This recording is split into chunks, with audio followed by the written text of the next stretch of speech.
because today is June 4. It's the anniversary of the Tienanmen Square Massacre, and I didn't want the day to go by without a short commemoration of the Tienanmen Square Massacre, which took place in 1989. If you remember, June 4th and 5th, the Chinese Communist government's military cracked down on the protesters in Tiananmen Square. I have been blessed to meet some of those who were leaders of the Tiananmen Square Massacre, and also to meet Fang Zhang, who lost his legs under a tank at Tiananmen Square when he pushed a young lady protester out of the way of the tank and took her place basically underneath the tank. I've also been privileged to see him get his prosthetic legs and dance with his wife a few years back, which was a wonderful thing to see. But we need to, as we're thinking about all of the things that are going on with China right now, with the brave protesters in Hong Kong who are trying to stand up for their rights, for freedom and democracy in Hong Kong. Just in terms of all that, and thinking back of the brave people, young men and women, but not just young men and women, but the brave people, Chinese people who wanted freedom, who created a statue, the Goddess of Liberty, that was in honor of the U.S. Statue of Liberty, and how they were there at Tiananmen Square, and then the Chinese military came and cracked down on them. So I'm wearing, you can see it here, my Tiananmen Square t-shirt that my late brother-in-law, who used to live in Hong Kong, gave to me.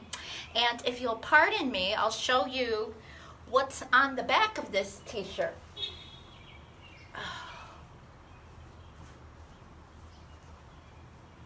Some years ago, I was at my friend Michael Horowitz's house, and Michael was working with the Freedom Fighters for China, and many of the Chinese leaders of the dissidents from Tiananmen Square were there, and I asked them to sign my t-shirt.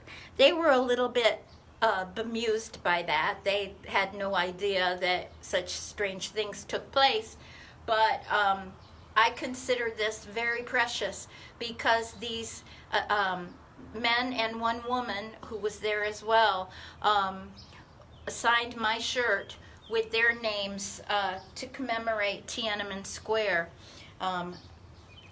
Not incidentally, not coincidentally, I should say, many of the leadership of Tiananmen Square became Christians after that.